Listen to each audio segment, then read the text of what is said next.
In this image, I'm working on an art trade that I've been procrastinating on for probably about a year. I took a load of trades consecutively, in total about 8 art trades, and I've been steadily working my way through them. They're all like more or less full pieces. And I was presented with this character, because that's how I chose the art trades, based on the characters, not the level of skill of the trader involved. So I like to make my artworks reflect the character that I'm drawing. So in this case, the person had on their character reference, they wrote that they were like a spirit guardian or something like that. So I latched on that idea and sketched something out that would be a bit mystical and use the elements of spirits in some way. Sketching and line arting the wooden apparel piece, I don't know what you described that as, was not fun. A lot of straight lines and curvy lines, and it hurt my brain perspective wise slightly, but we got there in the end. It looks a little bit off, but thankfully when I put fur over it you can't quite see where it looks off because it looks fine in the full image.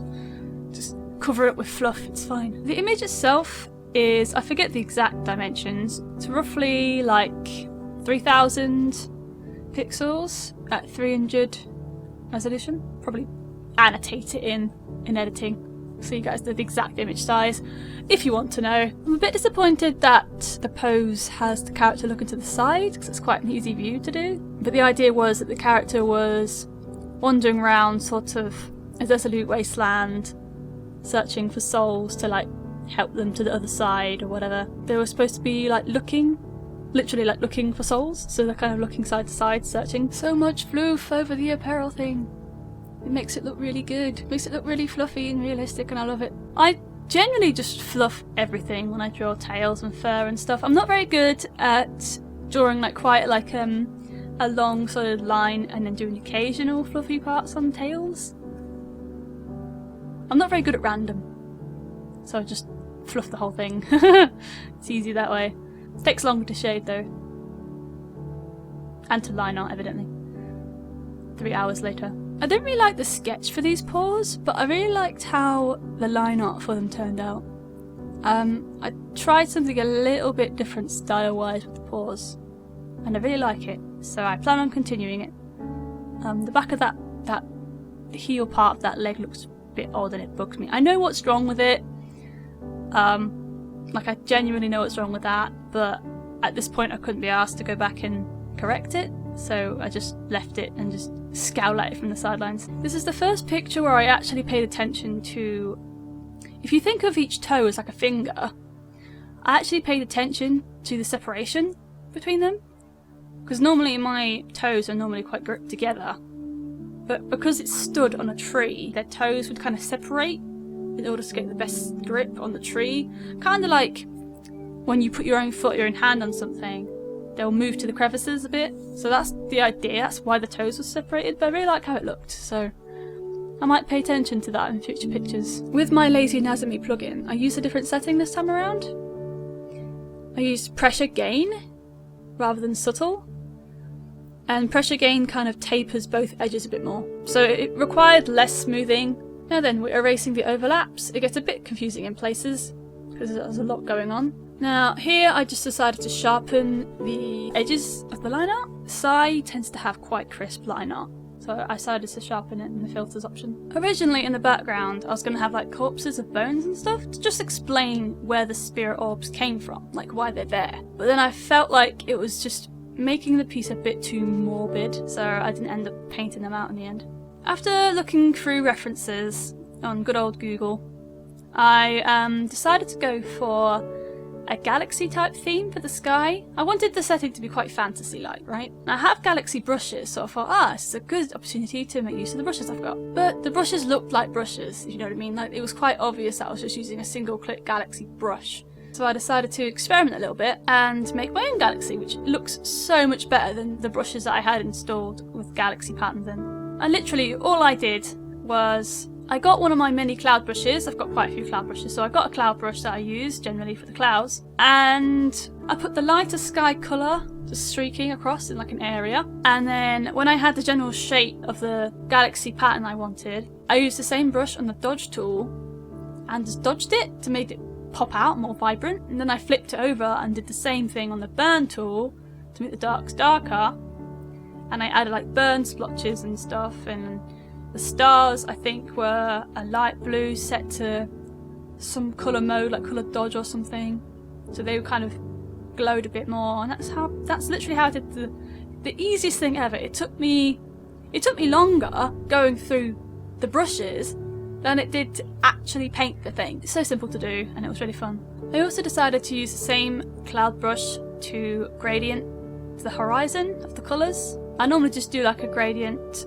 overlay over it to the sky, but I thought I'd actually do cloudy gradient instead, and it kind of matches the mystical theme again. The stars were painted in with my own star brush that I've made, which is just a load of dots varying sizes that I then put on like spacing and size jitter and stuff. That's literally how I do the stars. I also erased over the stars with the same cloud brush to get different sort of depths in the galaxy, so rather than being one brightness, it varied.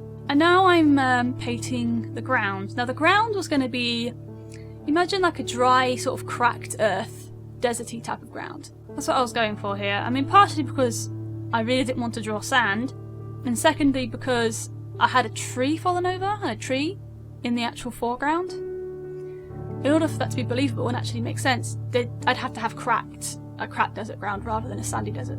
So here I am with a textured edged brush. It's not really textured on the brush really, but it layers up quite well when you draw over it multiple times. It's decreasing in size the closer I get to the horizon because of perspective and all that.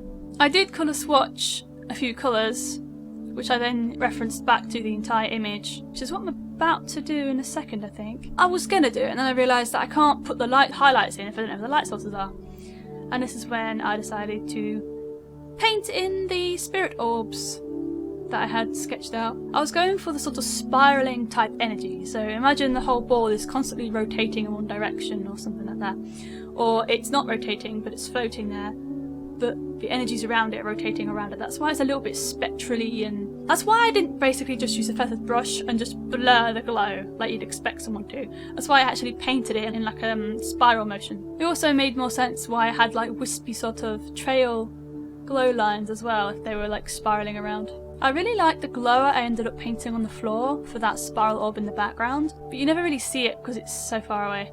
Alright, now I can paint the highlights on the floor and stuff. And I really like how this turned out, but you don't really see them much because of other elements in the picture get in the way. But I had a lot of fun. I literally used the lighter colour on the background swatches that I've got at the top. I blocked it in with a 100% opacity brush, the closer I was to the orb, and then I lowered the opacity down and just gradually added gradients and stuff, so it looks all glowy and mystical.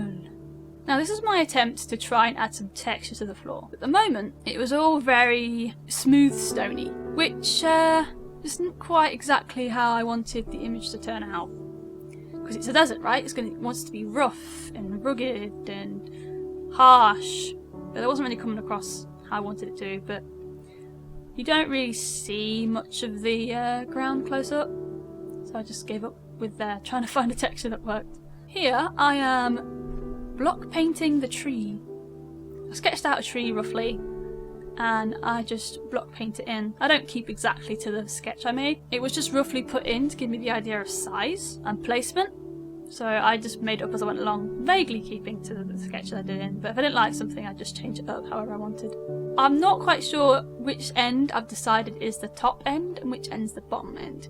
When I was sketching this out, originally the right side was the top and the left side was the bottom, but then I didn't want to have to face the idea of having to paint in cracked and broken ground from it falling out of the soil. I didn't really want to have to paint that in, so I'm not decided which way around it goes yet. I just grab a texture brush and run over the background slightly, just dabbling textures somewhere. I'm not quite sure how prominent that is in the actual picture in the end, I can't remember. Here I grab a I can't remember whose brush this is. I mean, I know what brush it is, but I just can't remember what brush I used. I just grabbed the lightest colour. I'm using the shading colour for the block of the tree, and I'm painting at the moment in the mid colour. I'm going over it and creating the contours and the direction and the shape and stuff. And then I go back over it where the highlights are in the highlight colour to add highlights. It's a very twisty tree, and I like that. Dropping a shadow under the tree, just to, you know, show that it's lifted off the ground. I masked the layer of my character and erased it so it appeared behind the tree in places. Now I just grab a default brush. I think I had opacity on flow or something, or the brush opacity was low but it had like flow as well or something like that. And I just drew over the tree and gave it more defined contours and shading. Because at the moment it was very flat. It had good highlights, but it was quite flat in appearance. And I wanted it to pop a bit more from the background because I was very aware that I was using the same colours from the ground as I was for the tree. I wanted the colour range in this picture to be quite limited because it's quite dull due to the time of day it is, or time of night, evidently. So I wanted it to be quite desaturated. So that was why the colours don't vary very much. But in doing that, I was afraid that each element would merge together. Here I am, just blocking in some trees, silhouetted trees, no detail added to them really. I also put some bushes down as well, because there'd be bushes in the desert. Or tumbleweed! No, they're not tumbleweed. There could be tumbleweed. I don't know. I might nickname one tumbleweed. I decided to add some fog as well. Normally, how this works is, in a picture, say it's the sunlight picture, the closer you get to the horizon, the lighter it gets towards the horizon of something. So I was doing that, and then I thought, why don't I just use my cloud brush again and create mist or smoke, because that does still in keeping with the theme of the mystical thing I was going for, because I didn't want it to look human. I wanted this place to look relatable, but then give elements that it wasn't actually anywhere physical. I realised that the toe was too small compared to the other one. Considering this foot's also closer to the camera as well, it bugged me quite badly, so I made the toe bigger there. Just checking composition. I don't know how you get the rule of thirds grid up normally, so I normally just bring the crop tool out, hover it over the whole image and check position that way, and just don't save the crop. Well, wouldn't matter if you did, because you still just cropped the exact same size of the image anyway, so it wouldn't matter too much. Now I'm just block colouring in. Thankfully this character's quite simple, so it won't look too odd in design, or I won't lose too much shading because of the darkness of it. The bright pink nails and the bright pink gems really appealed to me though. It's just really like offsetting for the green. They're like opposite colours. I wasn't sure if I wanted to add this in, but the character has like smoky feet, which is kind of a problem, sort of. It made it look a bit odd, but I'm in keeping to character design, so I kept it in. Here I didn't like how the line art looked for this. It looked like it was twisting one way and the character was looking another way, so it was going against itself and it was bugging me. I still wasn't 100% satisfied when I uploaded the image, but it looked a little bit better when I flipped it over. It was kind of leaning towards one side. I grabbed the same brush I used for painting the orbs and just smacked colours down for the little glowy orb above the character's wooden things. It kind of sits between the two wooden thingamabobs. I think I did use burn here slightly, but I didn't want to overdo it, so I didn't use burn too much. Painting this is literally just putting the colours down and eyedropping colours. That's why I keep going back over to the colour selection. Eyedropping the colours, putting them back down again. There's no fancy technique for it. The lighter you press, the lighter it appears. It did appear to be embossed inwards though. I think I know why. After observing it, I realised why that was, but it doesn't matter too much. I began painting the white crystal with quite desaturated darker tones, but it didn't make much sense for the fact it was white. So I changed them up and vibranced them up a little bit more. I used another brush. I forget what this one is, which is annoying because I really like it. But I used it because it gave sort of a rough, smoothy sort of rough texture effect that it was wooden. So I'm blotching in the shading with the darker background colour, because when you shade you should take the darkest colour from the background or a dark colour from the background and shade with it, so it helps your character blend in with the background better. Set the layer to multiply at 50% and just use the same brush and shade it. The opacity of the brush is on 30%, so I can layer it up in places. So some places can be darker, because this doesn't have quite the same amount of control as previous brushes, so it was very thick when you used it. So I changed the opacity to lighter, so the more I go over one area, the darker it becomes. When thinking about highlights for this wooden structure, I didn't go with the greeny sort of blue colour for the background, because if you look at it, the light's coming from that white orb. So the white orb is going to be emitting white light, which is then going to make the wooden structure appear brighter and appear as a brighter form of its normal colour. which is why I went for like a brighter beige rather than adding the green highlights there, because the orb isn't glowing green, so it wouldn't make much sense. And now I'm actually shading the character.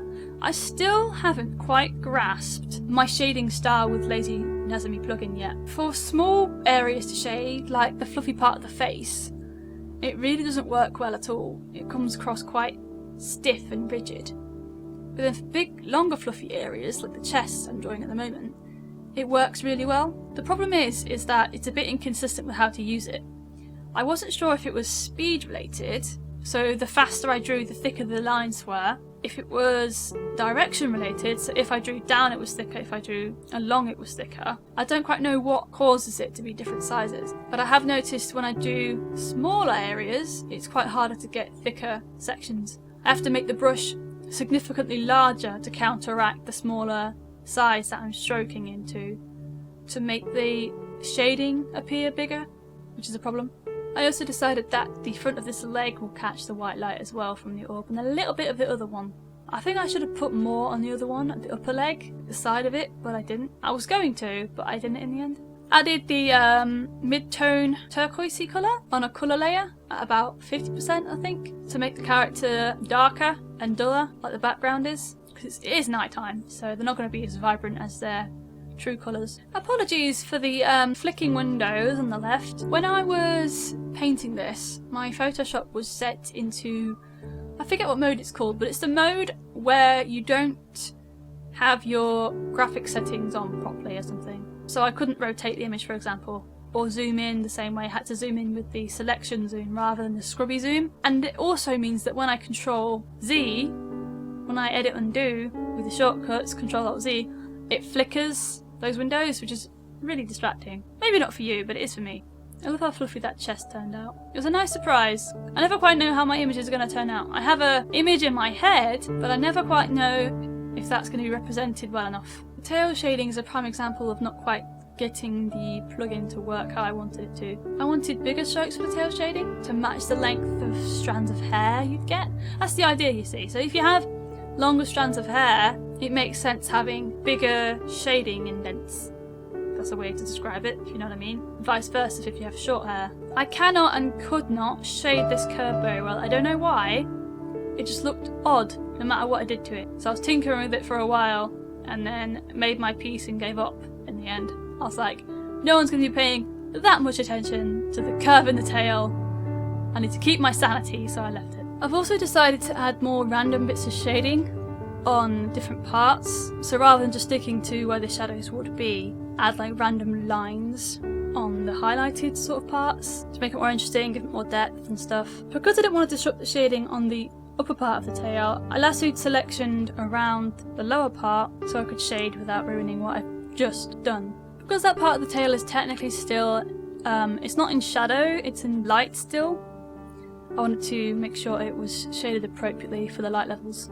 Okay, now we remove the green colour moded layer to give it back to its original colour and bring back our lovely pink colour swatches. We use the lighter colours for painting our lovely toenails, and then we also use the colours to shade the eye as well. I kind of regret not making the shading on the eye darker. It's a little bit too bright for what I'd normally do. I decided to put a mask over the colour moded layer and then use a feathered brush to like add highlights, more concentrated highlights to where the light would be hitting the character. Because if you assume that mode is what's making the character dull and grey because it's dark, and then suddenly you've got a beam of light in front of you that's going to bring back your original colour that's white. That was the idea. So it was to remove some of that green intensity to make it more saturated. This bush at the front here I felt was a bit flat, so I wanted to add in some different coloured tones and stuff to make it a little bit better and conform with the light sources better. Added a layer to the line art and locked it, and then just scribbled white in places to add highlight to the mouth and the eyes. I was unsure whether I was going to do this or not. I was going to add some gradiented colour to the end of the tail as well, to just enhance the distance, but I felt like the distance between the main character, subject, and their tail wasn't big enough to validate there being a colour difference between the two elements. But I decided to add a layer mode and colour the line art in the end. Now this coloured line art literally consisted of me colour picking colours as I went along the line art. I didn't just choose one colour and did it all over, because that's not how it would work, because it's different colours all over the place. And then some would contradict others, and then some in some places would wash out other elements. So I literally colour picked all the way along, and then blurred it where the colours met together. More specifically on the wooden structure. Yes, I did forget that toenail there, but I realised after I finished this piece and recording, and I corrected that mistake. But it does bug me seeing it now, that's just a black line-arted toenail on the front foot. Can you see what I mean with how long this is taking? It was a bit more complicated to do the line art for the gradiented part of the tail, so it required me to actually get a gradient brush out for less harsh line art colour.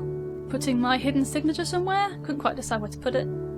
Somewhere, I like putting it somewhere close to the face, because if anyone's going to crop something out, they wouldn't crop the face out. So I like to put it somewhere near the face rather than like on the leg or the tail where it can easily be cropped. Okay, and that's the finished picture. I hope you enjoyed this walkthrough. Thank you very much for watching, and I shall see you next time. Bye bye!